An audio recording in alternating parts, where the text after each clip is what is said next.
శ్రావణలక్ష్మికి సాష్టాంగ ప్రణామాలు. శ్రావణం నేటి విశేషం అనే ఈ ధారావాహిక కార్యక్రమంలో ఈ రోజున 28/8/2026 శుక్రవారం అవుతోంది. శ్రావణ పూర్ణిమ సందర్భంగా ఈ రోజున రెండు విశేషాలు ఇంకా మనం చెప్పుకోవాల్సి ఉంది. అందులో మొదటిది సంస్కృత భాషా దినోత్సవం.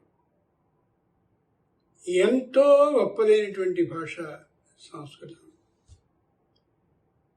అంగాని వేదాశ్చత్వారః మీమాంసా న్యాయ విస్తరః పురాణం ధర్మశాస్త్రం చ విద్యా హ్యేతాశ్చతుర్దశ. 14 విద్యలు తనలో దాచుకున్నటువంటి భాష. అంతేకాదు ద్విధాగ ఏచోనుస్వారో విసర్గ షోడశస్వరా స్పర్శ అంతస్థలోష్మాణ చతుస్త్రింశత్తలః స్మృతాః. ఎంత ధనవంతుడు అయినట్లయితే అంతగా మిత్రులు, బంధువులు, ఆప్తులు ఉన్నట్లుగా సంస్కృత భాష ఒక్కటికి మాత్రమే 50 అక్షరాలు వర్ణ సమామ్నాయంగా కనిపిస్తాయి.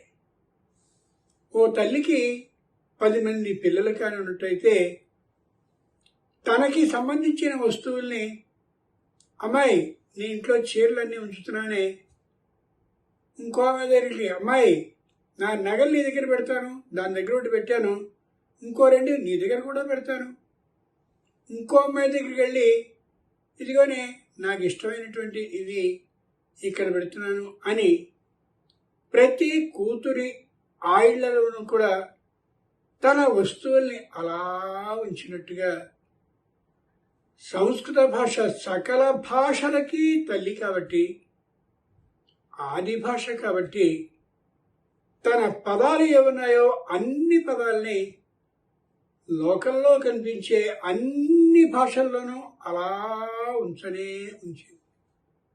అంచేతనే ఓ మలయాళ భాషకి వెళ్ళండి, సంస్కృత పదాలు ఉంటాయి. ఓ తమిళ భాషకి వెళ్ళండి, సంస్కృత పదాలు ఉంటాయి.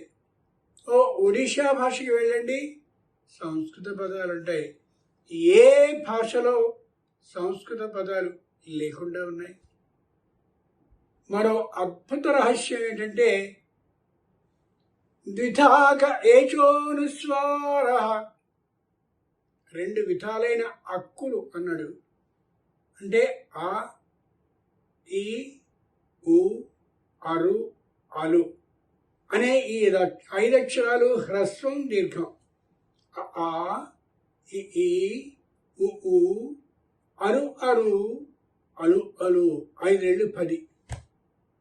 ఏ చహ, ఏ ఓ ఐ ఔ 14. అనుస్వారో విసర్గ, అనుస్వారం అంటే స్వరమును అనుసరించి ఉండేది, ఒట్టిగా సున్నుండదు. క దాని పక్కన సున్నుంటే కం, అనే దాని మీద ఆ ఉంది కదా అచ్చు. అలా ఎక్కడైనా సరే స్వరమును అనుసరించి, అచ్చుని అనుసరించి ఉండేది విసర్గ, అనుస్వారం. దాని తర్వాత విసర్గ. ఈ 10, ఆ 4, ఈ 2 కలిపి 16 అచ్చులు అయిందా. స్పర్శా క ఖ గ ఘ ఞ చ ఛ జ ఝ ఞ టఠడఢన తతదధన పఫబభమ. ఇవి స్పర్శాక్షరాలు. చాలా మంది ఈ అక్షరాలని పలకడం కూడా సరిగా తెలియక కఖ గక యా చ ఇని అంటూ ఉంటారు. అదే పిల్లలకు కూడా నేర్పుతూ ఉంటే, అంటూ ఉంటే కరోనా వ్యాధి కంటే భయంకరంగా ఆ ఉచ్చారణ లోకంలోకి వ్యాపించేసింది. ఎంత ఘోరమో చూడండి. అయితే అంతస్థ య ర ల వ ఈ 4 25 4 29 ళ అళ. మంత్రశాస్త్రంలో మాత్రమే అళ ఉంటుంది, ల అనేది మాత్రమే లౌకికమైనటువంటి సంస్కృతంలో ఉంటుంది.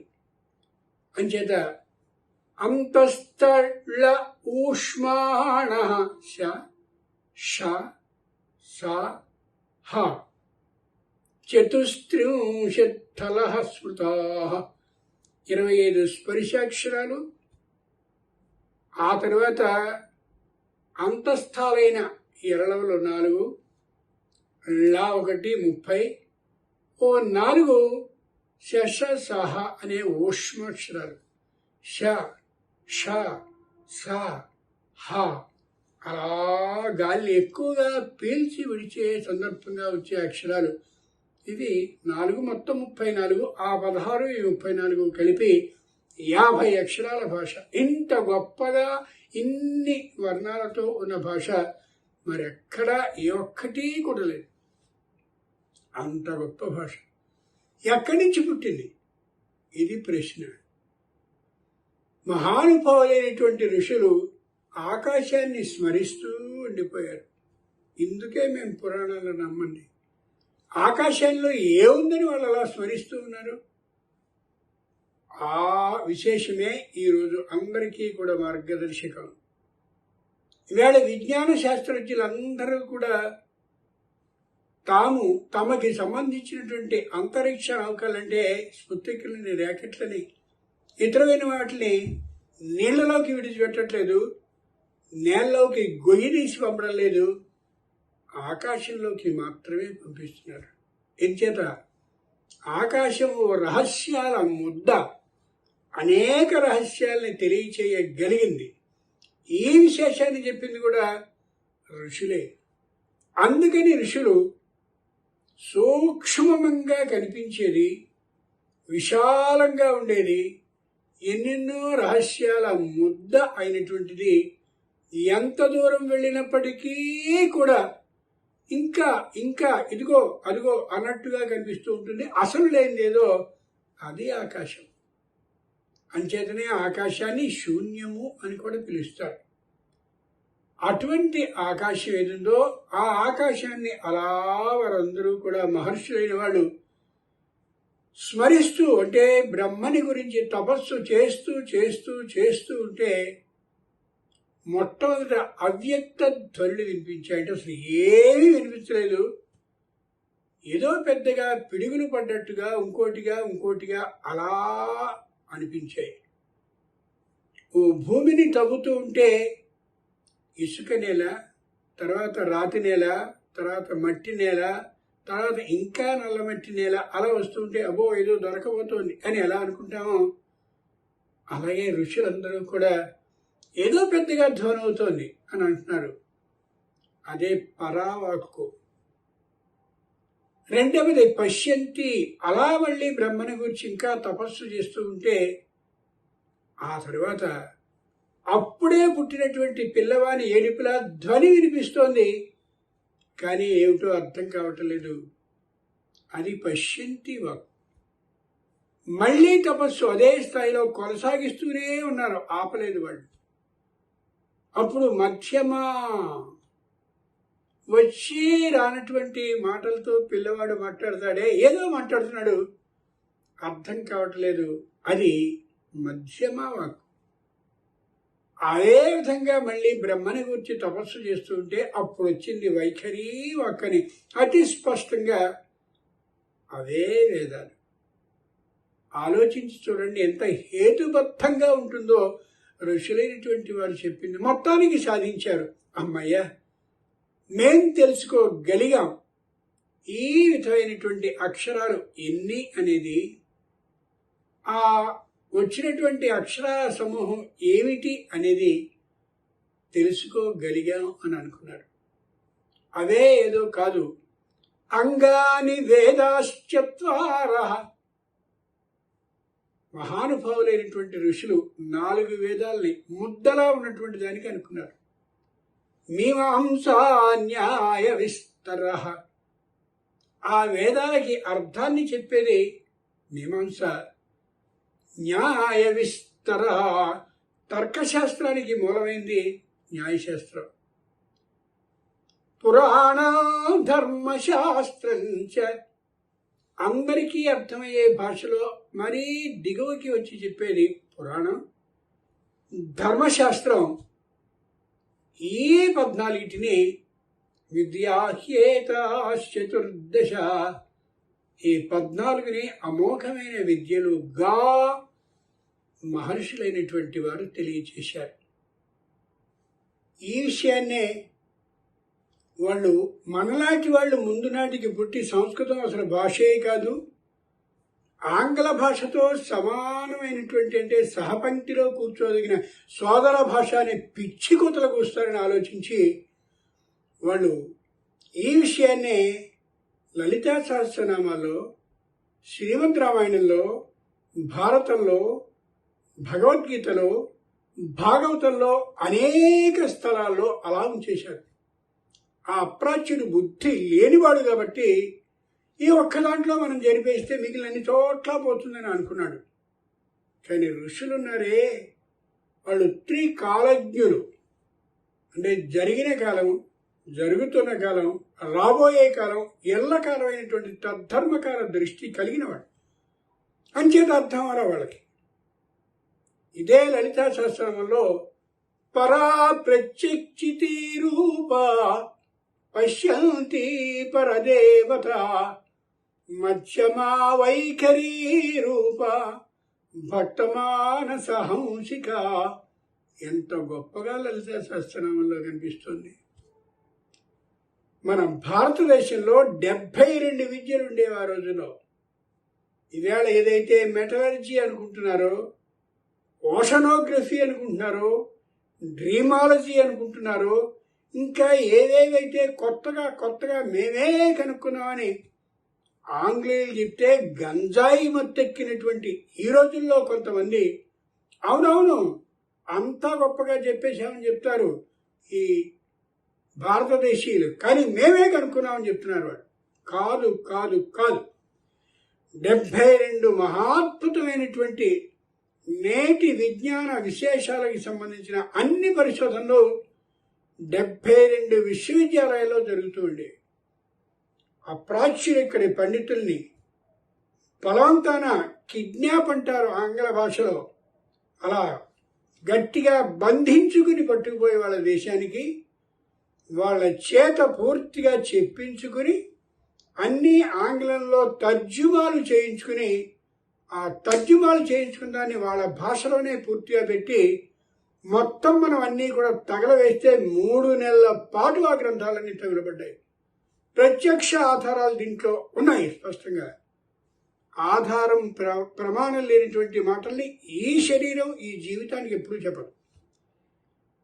అలాగే వేదాల ముద్ద అక్కడ ఒకటి ఉంటే మహానుభావుడైనటువంటి వ్యాసుడు, వ్యాసో నారాయణో హరి, సాక్షాత్తు శ్రీ మహావిష్ణువే వచ్చి ఋగ్ యజు సామ అథర్వ వేదాలు 4గా దాన్ని చేసి అలా విభజన చేశాడు కాబట్టి ఆయనకి వేద వ్యాసుడు అనేటటువంటి బిరుద నామం లభించి ఎంత గొప్ప మాట చూడండి.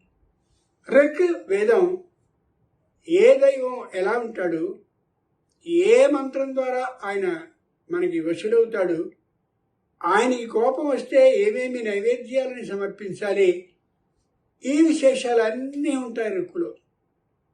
యజుర్వేదం అంటే ఈవేళ మనం ఏ షోడశ సంస్కారాలు చేసుకుంటూ ఉన్నామో అలాగే మొత్తం ఏ అమోఘమైనటువంటి సంస్కారాల్ని ఈ రోజున గర్భ ఆధారం అక్కడి నుంచి అంత్యేష్టి వ్యక్తి మరణించే వరకు కూడా ఎన్ని కార్యక్రమాలు మన ఇళ్లలో జరుగుతూ ఉంటాయో అన్నిటికీ సంబంధించినటువంటి మంత్రాలు ఎలా ఉండాలో చెప్పింది యజుర్వేదం.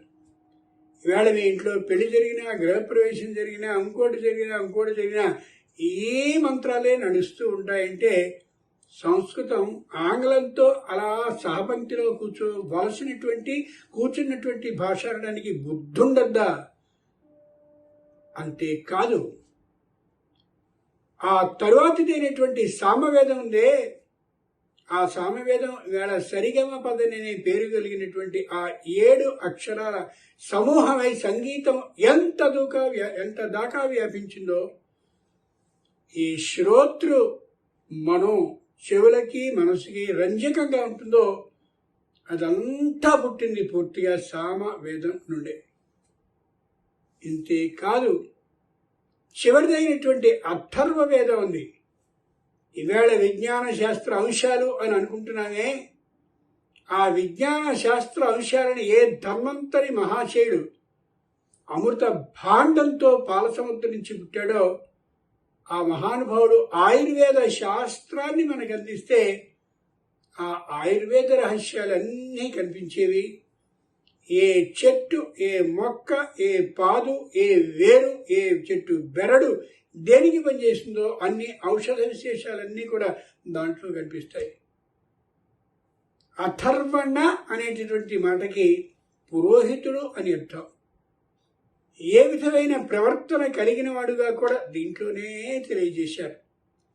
72 అమోఘమైనటువంటి విశ్వవిద్యాలయాల్లో అనేకమైనటువంటి పరిశోధనలు జరుగుతూ ఉంటే వాళ్ళందరి ఆ బుద్ధి కూడా బ్రహ్మాండంగా వికసించి ఉంటే మొత్తం అన్నిటినీ కూడా ముగించినటువంటి దౌర్భాగ్యుడు అప్రాచ్యుడు.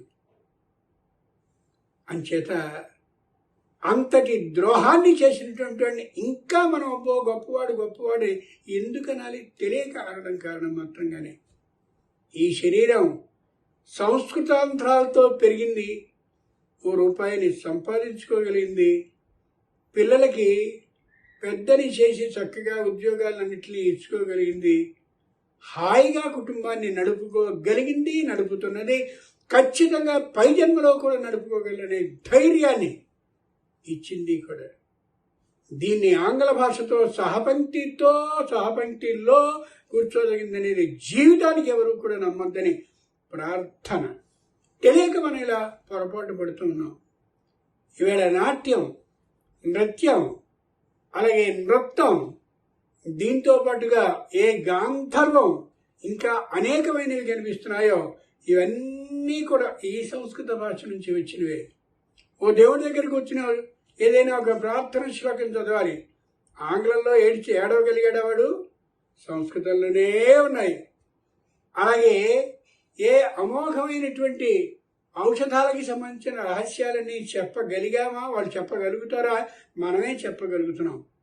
అంచేతనే మన కళ్ళని వాళ్ళ వేళ్లతో పొడుస్తూ మందం అరతీతి మందారహ, నిదానంగా వీక్షించేది మందారపు పుష్పం అని మామూలుగా మన వాళ్ళు తెలియజేసి ఆ ప్రతి పుష్పంలో ఉండేదానికి కూడా అంతరర్థం కలిగేలాగా అలా నిరుక్తం ప్రకారం, నిరుక్తం అంటే దాని యొక్క ఉత్పత్తి విధానాన్ని చెప్పేది అని అర్థం చేస్తే హైబిస్కస్ అని ఏడిచారు వాళ్ళు. దాన్ని మనం నమ్ముతున్నాం. బాగా గుర్తుంచుకోండి, అంతటి ద్రోహాన్ని చేసినటువంటి మరొకరు లేరు, అప్రాచ్యులు మాత్రమే. అప్రాచ్యులు అంటే ఈవేళ తెలుగు వాళ్ళుగా అక్కడికి వెళ్ళి, లేదా మరో తమిళ, మలయాళ, ఇంకా ఏదైనా భాషల వాళ్ళు అక్కడికి వెళ్ళి మన మీద ఇష్టంతో ఉంటున్నటువంటి వాళ్ళు అప్రాచ్యులు కాదు. పూర్తిగా ఆంగ్లదేశంలోనే పుట్టి, పూర్తిగా ఆంగ్ల విధానంలోనే పెరిగి, పూర్తిగా ఆంగ్లాన్ని మాత్రమే నమ్ముతూ సంస్కృత భాష అంటే పడని వాళ్ళు ఉంటారే, కారణం లేకుండా నిష్కారణంగా, వాళ్ళు అప్రాచ్యులు అంటే. ఇప్పుడు వాళ్ళకి తెలిసి వస్తుంది ఏ అమోఘమైనటువంటి వైద్య విద్య ఉందో దాన్ని కూడా పూర్తిగా చంపేశారు ఆంగ్లేయులు. ఇప్పటికీ ఆయుర్వేదం మీద, ఇతరమైనటువంటి ఆ శాస్త్ర విద్యల మీద ప్రయోగాలు చేస్తూ ఉంటే అబ్బో ఇంత మనం పోగొట్టుకున్నామా అని విజ్ఞానవంతులైనటువంటి వారికి, ఆలోచన బుద్ధి కలిగినటువంటి వాళ్ళకి తెలుస్తుంది. అకుహ విసర్జనీయానాం కంఠ ఇచేషానాం తాలు ఋతురషాణాం మూర్త ఋతురసానాం దంతా ఉపపద్మానీయానాం ఓష్టౌ. ఎంత బాగా చెప్పారు. ఇక్కడ అ కఖగంగా హ అనే అక్షరం ఉంటాయి. ఇక్కడ ఇచేషానాం తాలు ఈ చ ఇయా యా ష అనే అక్షరాలు పడతాయట. ఆ అలా కొండలా ఉంటుంది నాలుక మీద అలా అర్ధచంద్రాకారంగా అక్కడ నాలుక తగిలితే టటడఢణ. కొంతమందికి టాఠ డాఢణ అనే అక్షరాలు పలక లేకపోతారు. దాని కారణం నాలుక పొడుగు తక్కువగా ఉండడం. అంతేకాదు దంతా నాలుగేక కొన భాగం వెళ్ళి పై దంతాల చివరిన అంటే పై దంతాల వెనక తగిలితే అప్పుడు పుట్టేవి అలు తత్తధన లాస అనేవి. ఉపూపద్మాని యానామోస్తవు. ఈ ఉ ప ఫ బ భ మ అనే అక్షరాలు పెదవులు రెండు కలిస్తే మాత్రమే పుడతాయి. ఇలా వర్ణ సమామ్నాయమైనటువంటివి ఏ విధంగా పుడతాయి అంత గొప్పగా చెప్పారు. ఇదే విషయాన్ని మనకి చిన్నప్పుడు తెలుగుని బోధించిన ఉపాధ్యాయులు రే క అని ఎంత స్పష్టంగా చెప్పారు. జయ అని ఎంత బాగా చెప్పారు. ఇవన్నీ ఇక్కడి నుంచి పుట్టారా? కచర తపలు గజల తపలు అని చెప్పారే, ఇవన్నీ ఇలాగే. ముఖనాసిక వచనోను నాసిక, ముక్కుతోనూ నోటితోనూ పలికేవి ఉంటాయో వాటిని అనునాసిక అక్షరాలు అంటే ముక్కు నోరు కలిపి పలికేటండి. మా ఈ 5 అక్షరాలు. ఇంత గొప్పదైనటువంటి సంస్కృత భాషని తప్పక మనం ఆరాధిస్తే సరస్వతీదేవిని నిత్యం సమారాధన చేస్తున్నట్లే అవుతుందని తెలియజేస్తూ, మహానుభావులైనటువంటి ప్రేక్షకులైన శ్రోతలైన మీ అందరికీ విజ్ఞప్తి ఏంటంటే, మీ పిల్లలకైనా లేదా మీ మనవలకైనా సరే సంస్కృతాన్ని అలా నేర్పిస్తూ ఉండండి. సంస్కృతంలోనే జీవించండి. సంస్కృతంతోనే అలా నిత్యం మసులుతూ ఉండండి అని ప్రార్థిస్తూ, దీని తరువాత హయగ్రీవ జననం గురించిన విశేషాన్ని తెలియజేసుకుందాం అని మరో విశేషాన్ని ప్రకటిస్తూ స్వస్తి.